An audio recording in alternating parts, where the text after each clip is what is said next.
하늘의 별들은 어떻게 움직이는 걸까? 2018년 여름은 정말이지 기록적으로 무더운 날씨가 이어졌습니다. 한동안 폭염 속에 몸을 담가서인지 늦여름 무렵 아침 저녁으로 불어오는 선선한 바람에도 상쾌함을 만끽하게 됩니다. 무더위가 꺾이고 나면 머지않아 절기상 하늘은 높고 말은 살찐다는 천고마비의 계절인 가을을 맞이하게 됩니다. 저처럼 별자리를 찾거나 천문 사진 찍는 걸 좋아하시는 분들은 아마도 이 가을과 이어지는 겨울을 가장 좋아하는 계절로 꼽을 것 같습니다. 그 이유는 가을과 겨울 두 계절 내내 한반도를 덮고 있는 고기압 기단이 우리가 사는 대부분의 지역에 하강 기류를 발생시키는 덕분에 하늘이 청명하고 깨끗해져서 천문 관측을 보다 쉽게 할 수 있기 때문입니다. 요즘같이 화성이 지구 근처에 접근해 있어 아주 또렷하고 환하게 관측할 수 있는 시기가 오면 맑고 어두운 밤하늘만 바라봐도 너무나 설레고 짜릿한 느낌을 받곤 합니다. 그런데 여러분, 궁금하지 않나요? 왜 별들은 밤이 되면 동쪽에서 떠올라 서쪽으로 지는 주기적인 이동을 계속해서 할 수 있는 걸까요? 지금처럼 지구가 자전하고 있다는 사실을 몰랐던 옛날 사람들은 대체 별에게 무슨 능력이 깃들어 있길래 매일 하루도 빠짐없이 밤하늘 위를 움직이며 날아다닐 수 있다고 생각했을까요? 그 궁금증을 풀기 위해서는 하늘의 움직임을 낱낱이 분석해 정리한 자연철학자 프톨레마이오스의 이야기로 출발해야 합니다. 천체의 움직임을 통해 세상을 바라보는 관점을 만들어 나간 역사 이야기, 천동설과 지동설에 관한 역사 이야기를 들여다보면서 말이죠. 별들의 움직임은 아주 먼 옛날부터 인간에게 커다란 호기심의 대상 중 하나였습니다. 여러 문명지의 유적이나 유물을 통해 과거의 사람들이 얼마나 많이 별에 관한 호기심을 품었는지를 여실히 찾아볼 수 있습니다. 이러한 호기심에 관해 아리스토텔레스는 앞서 언급했듯이 천상에서 움직이는 모든 천체는 에테르라는 완벽한 물질로 이루어져 있어서 절대 멈추지 않고 끊임없이 원운동으로 움직인다고 설명했습니다.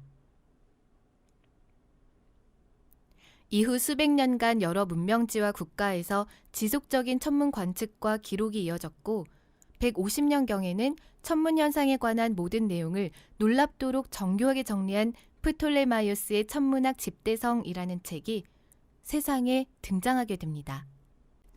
이 책은 당시까지 관측된 모든 천문 현상에 대해 가장 정교하게 설명했을 뿐만 아니라 행성의 기묘한 운동, 예를 들면 왜 행성이 앞으로 잘 진행하다가 갑자기 뒤로 이동하는 역행 운동 같은 현상에 대한 의문을 주전원과 이심이라는 개념을 통해 증명했습니다. 그래서인지 프톨레마이오스의 우주관은 약 1400년간 서양인들의 세상을 바라보는 관점을 완전히 장악하게 됩니다. 이 사고관이 바로 우주는 우리를 중심으로 운동한다는 천동설입니다. 천동설은 신의 섭리에 따라 만들어진 지구는 우주의 중심이므로 이 주변을 태양과 달, 그리고 많은 행성이 천상의 완벽한 법칙에 따라 돌고 있다고 주장합니다. 이 이론은 당시까지 관측된 천문 데이터를 분석한 책 천문학 집대성을 통해 아주 명확하게 설명이 가능했습니다.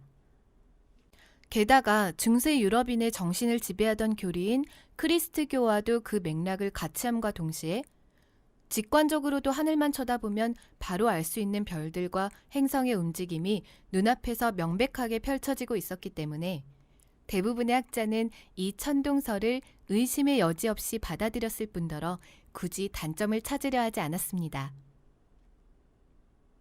그러다가 수많은 유럽인의 목숨을 앗아간 흑사병의 대유행과 기나긴 종교전쟁의 패배를 통해 사람들은 점점 신이 정말로 존재하는가에 대한 회의감에 빠져들게 되었습니다. 이러한 사회적 분위기와 시민들의 의식 성장에 힘입어 서구는 이전에 없었던 엄청난 규모의 문예부흥, 르네상스를 맞이하게 됩니다. 르네상스 시대에는 많은 이들이 그동안 진리라고 여겨왔던 종교의 자리를 대신할 인간의 새로운 이성을 찾기 위해 노력했습니다. 이 여파는 자연 철학자들에게도 영향을 미치게 됩니다. 그동안 종교의 권위를 앞세워 당연하게 여기던 지식에 대해 이제부터 합리적 의심을 해볼 커다란 계기를 제공하게 된 것입니다. 사실 그간 종교의 높은 권위 때문에 반박할 수 없었던 것이지, 천동설에는 분명 완벽하게 관측 현상을 설명하지 못한다는 약점이 존재하고 있었습니다. 먼저 천동설에서 행성들의 역행을 설명하기 위해 도입한 주전원이라는 개념은 이를 가지고 일반 천체 운행을 설명하기에는 일관되지 않습니다. 또 금성과 수성, 태양 세 천체의 공전 주기를 명확하게 설명할 수 없다는 점도 그렇습니다. 이러한 문제점을 깔끔하게 해결해 줌과 동시에 우주를 더욱 아름다운 기하학으로 설명할 방법을 주장한 이가 바로 최초로 지동설을 주장한 것으로 알려진 자연철학자 니콜라스 코페르니쿠스입니다. 코페르니쿠스는 프톨레마이오스의 천문학 집대성에서 제시한 우주 모델을 자세히 연구하다가 앞에서 설명한 두 가지의 약점을 포함해 행성들이 움직이는 운동, 즉 지구에서 관측한 행성의 진로가 예측과는 크게 다르게 움직인다는 사실을 발견합니다. 이에 그는 하나의 가정을 떠올리게 됩니다. 혹시 지구가 우주의 중심이 아니라면? 만약 태양을 우주의 중심에 두고 지구가 그 주위를 세 번째 궤도에서 도는 것은 아닐까?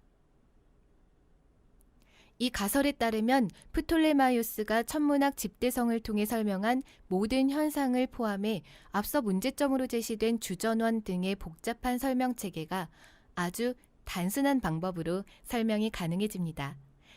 이것이 바로 그동안 사람들이 굳게 믿고 있었던 지구를 중심으로 우주가 돈다고 생각한 천동설을 벗어난 최초의 시도, 즉 태양을 중심으로 지구가 도는 이론인 지동설인 것입니다. 사실 코페르니쿠스가 주장했던 지동설은 우리가 현재 알고 있는 지동설과는 부분적으로 다른 모습을 띠었습니다. 예를 들면 아리스토텔레스가 주장한 바와 같이 행성들은 천구를 따라서 완벽한 원형 궤도를 가진다거나 자신의 모형과 맞지 않는 관측 결과에 대해서는 프톨레마이오스처럼 주전원과 이심 등의 임시변통적 가설인 ADHOC 개념을 그대로 인용했기 때문이죠. ADHOC는 라틴어로 그것에 대해서라는 뜻으로 어떤 이론이나 학설, 논리에 대한 부정적인 근거나 반박이 등장했을 때 오직 그것에 대해 반박하기 위해서만 필요한 가설을 뜻합니다. 하지만 그럼에도 불구하고 당시 서양을 지배하고 있던 천동설의 틀을 깨고 나올 수 있었다는 점은 대단한 창의성의 발현임이 틀림없습니다. 이러한 그의 업적을 기리는 의미에서 과학사에서는 16세기에서 17세기에 걸친 과학혁명의 시작점을 코페르니쿠스로 삼고 있습니다. 과학과 철학, 문화와 종교마저도 지지하고 있던 절대 진리의 틀을 자신의 새로운 우주 모형을 통해 깨부순 코페르니쿠스. 정말 멋진 소신을 가진 자연철학자임에 틀림없죠? 한편 여태껏 진리로 받아들이던 천동설을 지키기 위해 일각에서는 여전히 지구를 우주의 중심에 둔 상태로 천문 현상을 설명하고자 하는 노력이 이루어졌습니다. 덴마크 천문학자 튀코 브라에는 1588년 그의 저서인 새로운 천문학 입문을 통해 코페르니쿠스 체계와 프톨레마이오스 체계의 절충안을 제시했습니다. 그는 코페르니쿠스가 제시한 지구의 공전과 자전은 매우 터무니없는 주장이라면서 그의 생각을 물리적 어리석음이라고 폄하하기까지 했습니다. 이는 코페르니쿠스를 무시하는 언행이라기보다는 그동안 진리로 받아들이던 세계관과 과학이 무너지는 것을 막고자 하는 일종의 외침으로 볼 수 있을 것 같습니다. 튀코 브라의 연구소에는 그가 그다지 탐탁지 않아 했던 조교 한 명이 있었습니다. 능력만큼은 정말 뛰어나지만 티코 자신에게 의지하지 않는 새내기 조교가 별로 마음에 들지 않았던 것이죠. 하지만 건강이 급속도로 나빠지게 된 티코는 자신이 평생에 걸쳐 관측한 항성과 행성을 기록한 루돌프 표의 편찬 마무리 작업을 이 신참 조교에게 어쩔 수 없이 맡기게 됩니다. 이 조교가 바로 타원궤도의 법칙 등의 행성운동 3법칙으로 유명한 독일 천문학자 요하네스 케플러입니다. 케플러는 이 법칙을 30년에 걸친 티코 브라헤의 관측 결과와 자신의 관측 결과를 바탕으로 완성하게 됩니다. 만약 티코의 자료가 없었다면 케플러가 과연 이 법칙을 만들어낼 수 있었을까요? 자, 이야기는 다시 코페르니쿠스의 우주관으로 돌아옵니다. 티코의 경우처럼 코페르니쿠스의 우주관은 당시 많은 자연 철학자에게 시시때때로 공격을 받았습니다. 대표적인 두 가지의 지적 내용을 함께 들여다볼까요? 아니, 이렇게 큰 지구가 자전과 공전을 하며 엄청나게 빠르게 움직인다면 그렇게 빠른 속도로 돌고 있는 지구 위에 있는 우리가 어떻게 멀쩡하게 발붙이고 땅에 서 있을 수 있는 것인가? 빠른 속도로 원운동을 한다면 분명 모두 다 튕겨져 나갈 텐데 어떻게 멀쩡히 지구에 붙어 있을 수 있단 말인가? 그리고 이렇게 빠르게 지구가 자전하고 있는데 높은 건물 위에서 아래로 물체를 떨어뜨리게 되면 자전에 의해 물체가 바닥에 떨어지지 못하고 멀리 달아나지 않을까? 그런데 어떻게 물체가 바닥에 직선으로 떨어질 수 있는 것인가? 지구가 자전과 공전을 하고 있다면 이러한 일은 절대 일어날 수 없는 것 아닌가? 코페르니쿠스의 우주관, 즉 지동설에 관한 이 두 가지 지적은 당시의 관측 결과들로 생각해 본다면 나름 논리적 견해를 보입니다. 일상 속에서 너무나 당연하게 체험하고 있는 일들이기 때문에 많은 사람에게 코페르니쿠스의 우주관이 잘못되었다고 생각할 법한 근거가 되어주었습니다. 그러나 놀랍게도 코페르니쿠스의 우주관을 지지함과 동시에 이 두 가지 질문에 대한 답을 제시한 자연 철학자가 17세기 중반에 등장하게 되면서 합리적이고 과학적 근거를 통해 지동설은 큰 힘을 얻게 됩니다. 이 사람이 바로 임페투스 이외의 물체 운동에 관해 수학적인 분석을 시도했던 자연 철학자 갈릴레오 갈릴레이입니다. 갈릴레이는 관찰자가 정지하고 있는지 움직이고 있는지는 그 관찰자가 속해 있는 상태, 즉 관찰자의 운동 상태에 따라 결정된다고 주장했습니다. 예를 들어볼까요? 여러분이 KTX 같은 빠른 속도의 기차를 타고 있다고 가정해 봅시다. 기차가 커브를 돌거나 갑자기 정지하지 않는 이상 우리는 기차 안을 돌아다니는데 별다른 어려움을 느끼지 못합니다.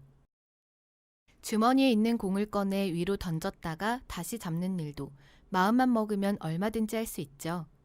하지만 바깥에서 보면 다릅니다. 너무나 빠르게 움직이고 있기 때문에 잘 보이지는 않겠지만 자세히 들여다보면 기차 안의 사람들이 기차와 같은 맹렬한 속도로 움직이고 있음에도 불구하고 그 빠른 속도의 기차 안을 넘어지지 않고 잘만 걸어 다니고 심지어는 공을 던졌다가 잡기도 합니다. 어떻게 이런 일이 가능한 걸까요? 이에 대해 갈릴레이는 이렇게 설명했습니다. 속도가 변하지 않는다는 전제하에 정지하고 있거나 등속도로 움직이고 있는 모든 대상은 동일한 물리 법칙을 따른다. 이것을 조금 더 쉽게 표현해 보자면 일정한 속도로 움직이는 KTX를 타고 있는 나에게 작용하는 물리 법칙은 기차에서 내린 나에게 작용하는 물리 법칙과 완전히 똑같다는 것입니다. 같은 이유로 지구가 자전과 공전을 하고 있다 할지라도 그 지구 위에 탑승하고 있는 우리는 지구와 함께 움직이고 있기 때문에 멈춰 있는 것과 동일하게 똑바로 서 있을 수 있으며 동시에 높은 곳에서 물건을 떨어뜨려도 그 물건이 똑바로 땅으로 떨어질 수 있는 것입니다. 갈릴레이가 주장한 이러한 설명을 우리는 갈릴레이의 상대성 원리라고 부릅니다. 나를 제외한 다른 대상의 운동은 나의 운동에 따라 달라진다는 원리, 즉 우리가 일상 속에서 아주 흔히 접하는 현상인 상대 속도라는 개념을 만들어낸 원리지요. 이 원리에 따르면 하루를 주기로 일어나는 태양과 달의 움직임, 그리고 별들의 움직임은 별들과 행성이 움직이는 것이 아니라 우리 스스로가 자전 운동을 하기 때문에 일어나는 천체의 주기 운동으로 설명할 수 있습니다. 이러한 설명은 코페르니쿠스의 지동설을 지지해주는 강력한 근거이자 천동설을 위협하는 결정적 계기를 제공하게 됩니다. 천동설을 위협한 근거를 제시한 건 이뿐만이 아닙니다. 망원경을 이용해 달과 목성을 집중적으로 관찰했던 갈릴레이는 목성 주위를 돌고 있는 4개의 위성을 발견하게 되면서 모든 천체가 지구를 중심으로 돌고 있다는 사실을 정면으로 반박할 수 있을 만한 근거를 찾아냅니다. 모든 행성과 별들이 지구를 중심으로 돌고 있지 않아도 된다는 증거를, 얼마든지 다른 천체도 중심이 될 수 있다는 증거를 발견하게 된 것입니다. 그런데 이 때문에 갈릴레이는 종교 재판에 불려나가게 되었습니다. 여기서 결국 종신과택연금형을 선고받아서 여생을 자택에서 쓸쓸히 보내다가 죽음을 맞이하게 됩니다. 더욱 안타까운 것은 이단으로 낙인 찍혀 장례식은 물론 그의 무덤에 묘비를 세우는 것도 금지되었는데 몇백 년이 지난 1992년이 되어서야 요한 바오로 2세에 의해 갈릴레이에 대한 재판이 잘못되었다고 공표됩니다. 그의 명성과 업적으로 미루어 볼 때 참으로 씁쓸한 말로가 아닐 수 없네요. 아리스토텔레스를 시작으로 약 2000년간 굳건히 우주관의 자리를 지켜왔던 천동설은 코페르니쿠스와 갈릴레이, 그리고 기계론적 세계관을 따르던 많은 자연 철학자에 의해 붕괴될 위기를 맞이하게 되었습니다. 종교계와 사회 각계각층에서 엄청난 위협을 받아왔음에도 굴하지 않고 이들을 포기할 줄 모르던 순수한 학문적 노력의 성과들은 17세기 말 집요하고도 놀라운 한 자연 철학자를 만나게 되면서 꽃을 피우게 됩니다. 그는 지상에서 일어나는 운동의 법칙을 이용해 천상의 운동을 규명하게 되는 놀라운 일을 해냈습니다. 그가 바로 모든 만물은 서로 끌어당긴다는 만유인력의 법칙을 발견해낸 자연 철학자, 아이작 뉴턴입니다. 아이작 뉴턴은 코페르니쿠스의 천문학, 갈릴레이의 운동학은 물론 데카르트가 주장한 기계론적 철학사조와 케플러의 천문 기하학을 이용해 물체가 왜 움직이는지를, 무엇이 물체를 움직이는지를 만유인력의 법칙을 이용해 세상에 선보였습니다. 물리학 역사상 가장 위대한 역작 프린키피아를 통해 발표된 만유인력의 법칙은 드디어 천상계와 지상계, 즉 신의 영역과 인간의 영역이 하나로 통합되면서 모든 만물의 움직임을 단 하나의 법칙으로 설명할 수 있는 신의 섭리이자 불변의 진리로서 가장 유력한 후보 자리를 거머쥐게 됩니다. 중력 법칙과 운동 법칙을 이끌어내는 과정에서 뉴턴이 착안한 아주 짧은 순간의 변화를 수학적으로 다루는 학문인 미분법은 물리학은 물론 모든 분야의 과학과 기술 발전에 크게 기여했습니다. 뉴턴 역학의 성립으로 시작된 근대 과학은 짧은 기간에 많은 변화와 발전을 이끌어냈고 사람들의 살아가는 방법과 사고하는 방법을 크게 변화시켰습니다. 뉴턴 역학의 절대성을 믿었던 자연 철학자들 중에는 인류에게 뉴턴 이외의 자연 철학자는 더 이상 필요하지 않다라고 말하는 사람도 있었습니다. 뉴턴 역학이 인류 문명 발전에 얼마나 큰 영향을 끼쳤는지를 단적으로 보여주는 예입니다. 뉴턴 역학의 절대성을 믿었던 자연 철학자들 중에는 인류에게 뉴턴 이외의 자연 철학자는 더 이상 필요하지 않다라고 말하는 사람도 있었습니다. 뉴턴 역학이 인류 문명 발전에 얼마나 큰 영향을 미쳤는지를 단적으로 보여주는 예입니다. 그렇다면 여러분, 이 시점에서 궁금점이 하나 생기진 않나요? 뉴턴이 발견해낸 진리의 후보이자 물리학의 역작이라고 불리는 만유인력의 법칙에 관한 내용이 쓰인 프린키피아에는 대체 무슨 내용이 담겨 있는 걸까요? 그 내용이 대체 무엇이길래 우주의 운동을 설명하고 또 지상의 운동을 설명할 수 있는 걸까요?